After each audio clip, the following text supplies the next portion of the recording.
Hola, ¿qué tal? Yo soy Adelora y estoy aquí con un nuevo video, pero antes de empezar quisiera mostrarte algo. ¿Lo reconoces?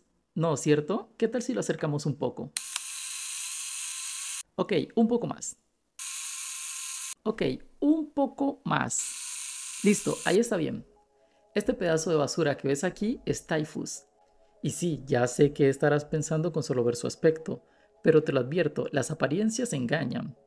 Pero si bien Typhus es un marino espacial que sigue y venera al señor de la plaga y la pestilencia, además de estar podrido por fuera, también está podrido en todos los aspectos de su existencia, por lo que nunca deberías siquiera darte la oportunidad de pensar en confiar en él. Aunque esa es solo mi opinión, y hoy te diré por qué. Así que, ¿qué tal si empezamos cuando Mortarion, el primarca de la Guardia de la Muerte, y sus hijos genéticos se aliaron con las fuerzas de Horus el Architraidor, en contra del emperador de la humanidad? Sin duda, hay que aclarar que estos desconocían el precio que tendrían que pagar por aquella traición, un precio muy caro. Sin embargo, uno de los guerreros de la Guardia de la Muerte lo sabía muy bien. Así es, su nombre era Typhus, quien actualmente es conocido como Typhus, el señor de la primera compañía de la plaga y el anfitrión del enjambre de la destrucción. Es más, es temido como el comandante de la flota de la plaga, quien desde su antigua nave, la Terminus, propaga el contagio y la miseria a toda la galaxia. Y no quiero engañarte para que creas que este es un marine del caos cualquiera. No, porque decir que Typhus ha sido bendecido por el dios Nurgle es algo indiscutible, gracias a que cuando la Guardia del Cuervo quedó a la deriva en la disformidad, muriendo a causa de una plaga destructora, Typhus, entonces conocido como Calas Typhus, el primer comandante de la legión, absorbió todo el poder de la enfermedad, llegando a convertirse en el recipiente de esta. Imagínate tú, los marines espaciales con lo resistentes que son, y esta cosa literalmente los estaba matando. Y luego llega este tipo y lo absorbe todo como los hippies probando cosas nuevas en los 80. Bueno, la cosa es que su cuerpo se hinchó y su piel y su armadura se hicieron una, y grandes y pestilentes embudos surgieron de su cuerpo, escupiendo vapores de destrucción, convirtiéndolo ahora sí en Typhus, el anfitrión del enjambre de la destrucción. Pero sé que decirte solo eso es un poco confuso, así que como siempre vamos un poco más atrás, al pasado. Como ya lo mencioné antes, el nombre original de Typhus era Calas Typhus. Este provenía del tóxico planeta natal de la Guardia de la Muerte, Barbarus. Podríamos decir que este era parte de la realeza, pues Typhus poseía la sangre de los señores de la guerra psíquicos y mutantes que habían gobernado el planeta antes de ser derrotados por su primarca Mortarion, que había sido enviado a Barbarus desde Terra por caprichos de los dioses del caos y una que otra herda. Y algo peculiar es que cuando era un niño, el pequeño Calas Typhus era un psíquico, y como tal era constantemente perseguido por los fenómenos nocturnos de los cuales creía que no tenía control. Y esto era más evidente cuando a una tierna edad era tan poderoso que los objetos se estremecían y eran aplastados a su alrededor, cada vez que se asustaba o se enfurecía, y las plantas se marchitaban o morían con su sola mirada. Y aunque estos poderes lo desconcertaban, decidió usarlos a su favor. Para cuando Typhus alcanzó la madurez, ya habría comprendido y dominado las energías psíquicas que resonaban dentro de él cada noche. Una hazaña de la voluntad que impresionó poderosamente a los siniestros gobernantes del planeta. Con este acto, las alabanzas no se hicieron esperar y Typhus reafirmó su determinación, su propósito pues, el cual era tener más éxito que cualquiera de sus compañeros. Y para cuando el emperador recuperó a su hijo perdido de las tinieblas tóxicas de Barbarus y lo reunió con sus guerreros sobrehumanos nacidos de su semilla genética, Typhus fue uno de los elegidos para unirse a sus filas. La ciudadela de su clan había sido visitada por los apotecarios de la nueva legión de marines espaciales de Mortarion, y durante sus evaluaciones la fuerza interior de Typhus brilló con intensidad.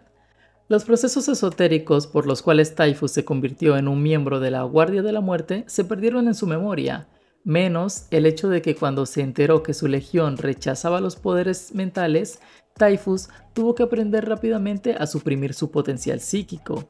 Y si bien su primarca desaprobaba el uso de tales tácticas viéndolas como una ayuda impropia de los guerreros, Typhus lo veía como la voluntad y la resistencia férreas que le permitieron lidiar con los acontecimientos de su turbulenta infancia. Prueba de esto fue que Typhus superó a todos sus hermanos en las maratones de pruebas de resistencia tóxicas que protagonizaba su legión. Tal era su fuerza mental y física que Mortarion no tardó en favorecer a Typhus, elevándolo al rango de primer capitán de la Guardia de la Muerte. Pero obviamente este era un error que le saldría muy caro.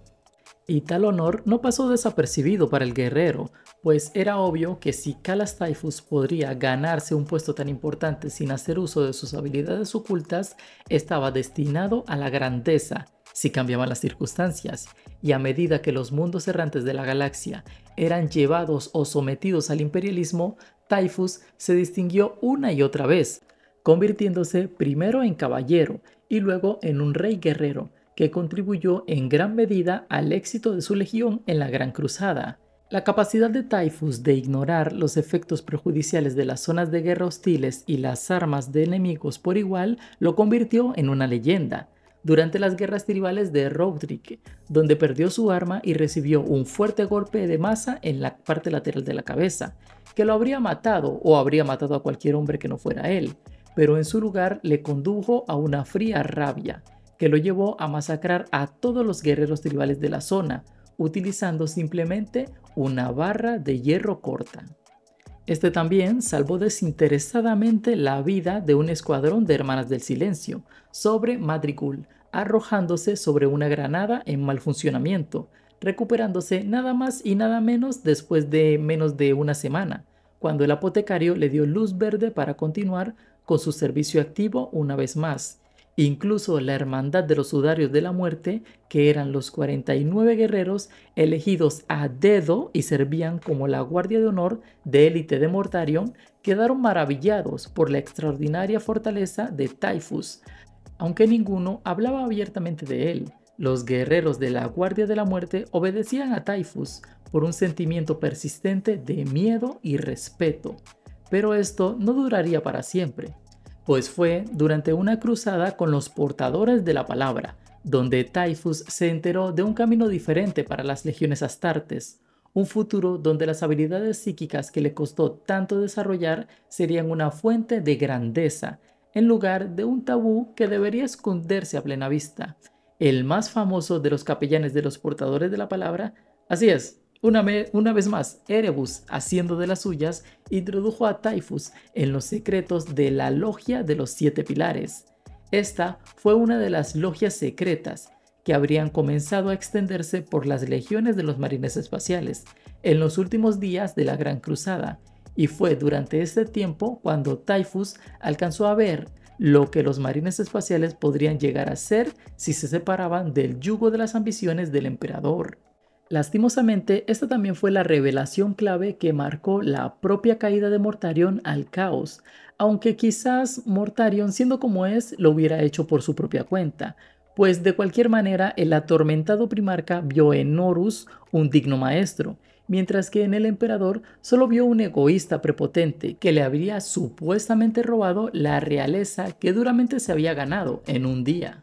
La cosa es que habiéndose unido su primarca y su primer capitán a la rebelión, no pasó mucho tiempo para que el resto de los oficiales de la Guardia de la Muerte empezaran a pensar de igual forma, a excepción del capitán de la séptima compañía, Nathaniel Garro, cuya negativa no permitió que el honor de su legión muriera sin más y cambió el curso de toda la herejía de Horus. Esto ocurrió tiempo después, cuando la corrupción que se extendía por las legiones de los marines astartes mostró su asqueroso rostro en Isban III, lugar donde Mortarion ordenó a los leales al emperador dentro de su legión destruir a unos cantores herejes en el planeta, siendo nada más que una trampa, pues mientras luchaban sobre el terreno, sus hermanos corruptos de la Guardia de la Muerte bombardearon el planeta con armamento vírico. Cuando la carne de sus hermanos se desprendió de sus huesos, Horus provocó la ignición de los gases desprendidos durante el bombardeo vírico, encendiendo la atmósfera del planeta en una tormenta de fuego que carbonizó a miles y miles de marines espaciales.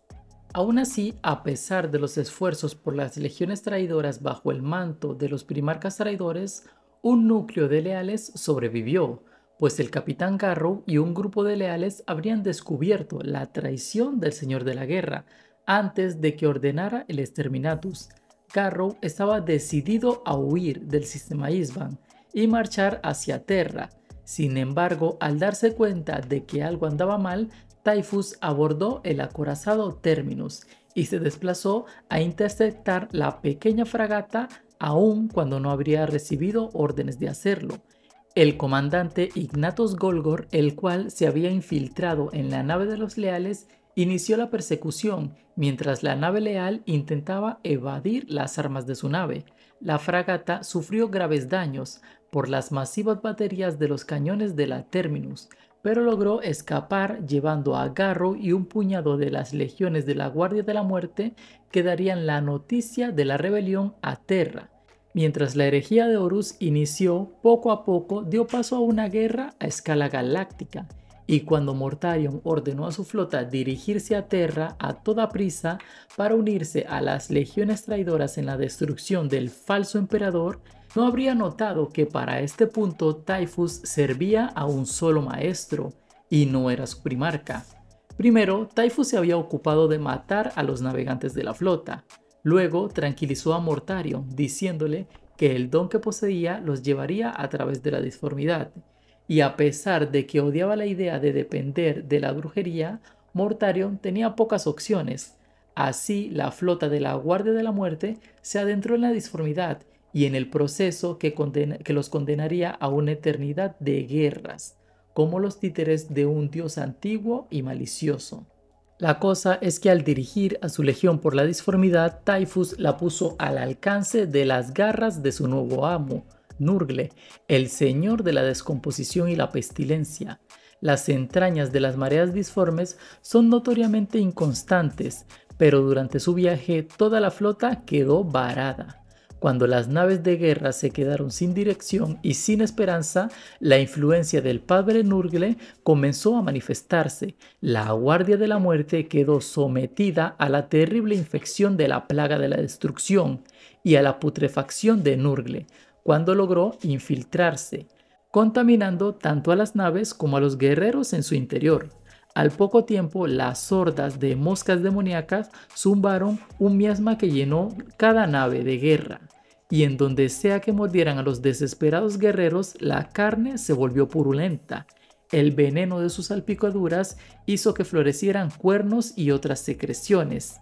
Sus barrigas se hincharon y sus ojos se disolvieron como huevos rotos, e incluso sus servoarmaduras mutaron fluyendo en extrañas formas. Y lo más malo es que en este caso la capacidad de resistencia sobrehumana de la Guardia de la Muerte resultó ser su peor enemigo, pues simplemente no podían morir. En cambio, fueron transformados poco a poco en marines de la plaga, cuyas almas fueron reclamadas por Nurgle, a cambio de la liberación permanente de su dolor. Y obviamente no podía faltar, Typhus, por haber orquestado tan gran corrupción, fue recompensado más que nadie. Este creció de modo que su piel y su servoarmadura se convirtieron en una. Grandes túneles de huesos pestilentes nacieron de su cuerpo, y en estos se vertieron miles de moscas demonios de Nurgle, que lo devoraron hasta que su cáscara podrida estuvo llena de bulliciosa vida. Y así fue como Typhus se convirtió en una gran colonia de insectos portadores de enfermedades. Los embudos de huesos que brotaron de su espalda tosían nubes negras, mientras que los ciervos de Nurgle regurgitaban las energías psíquicas cubriendo lo que quedaba del cuerpo de su heraldo. Así, Typhus, anfitrión del enjambre de la destrucción, había nacido, el más bendito y maldito de todos sus parientes.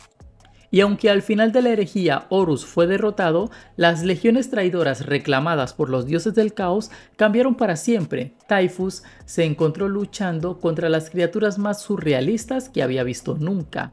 Otra cosa que hay que resaltar es algo que pasó tiempo después, con Mortarion, ya para entonces convertido en príncipe demonio de Nurgle, reclamó un mundo distante, un mundo demoníaco conocido como el planeta de la plaga. Este lo reclamó como su dominio, y allí gobernó como el rey tanto de demonios como de marines espaciales del caos por igual. el primarca demonio reforjó su mundo para convertirlo en una copia de Barbarus, su antiguo planeta natal. Typhus se sentía enfermo por el sentimentalismo de su primarca, y su lealtad ya estaba con Nurgle, pues gracias a él se fortalecía cuando los mortales temían a la muerte, y para entonces ya era una leyenda profana por derecho propio. Y ya no era suficiente con ser la mano derecha de su primarca, razón por la que reunió a aquellos cuya amarga enemistad con el imperio todavía ardía con fiereza, y formó una flota de plagas, que llevó a las mareas de la disformidad una vez más. A su cabeza iba su nave, la Terminus, como la lanza que Typhus pretendía hundir en las profundidades del corazón del imperio, con la bendición del padre de las plagas. Esta se trataría de una herida que nunca sanaría. Mortarion, por su parte, en una muestra de tolerancia, dejó que su siempre insubordinado hijo partiera para forjar su propio legado, ya que no quería repetir los mismos errores que había cometido su padre con él. Desde ese día, los dos se han acostumbrado a tolerarse, pero por un tenso acuerdo, Typhus seguiría luchando al lado de Mortarion cuando la causa fuera apropiadamente grande, pero por lo demás se quedaría libre, merodeando por el imperio a su propia voluntad. Typhus siempre fue un hombre ambicioso y su búsqueda incansable de la plaga perfecta le ha llevado a la destrucción de naciones, mundos e incluso sistemas solares. Incluso ha caminado por el jardín del propio Nurgle, en el reino del caos, aprendiendo un gran número de formas de convertir el orden en estructuras de decadencia y caos. Así es, este es Typhus, el anfitrión del enjambre de la destrucción, el más temido de los comandantes de la flota de la plaga. Y hasta aquí el video de hoy. Ya sabes que yo soy Adelobra. Si te gusta el video, dale like antes de que desaparezca del universo. Que los espíritus te guíen en tu sendero.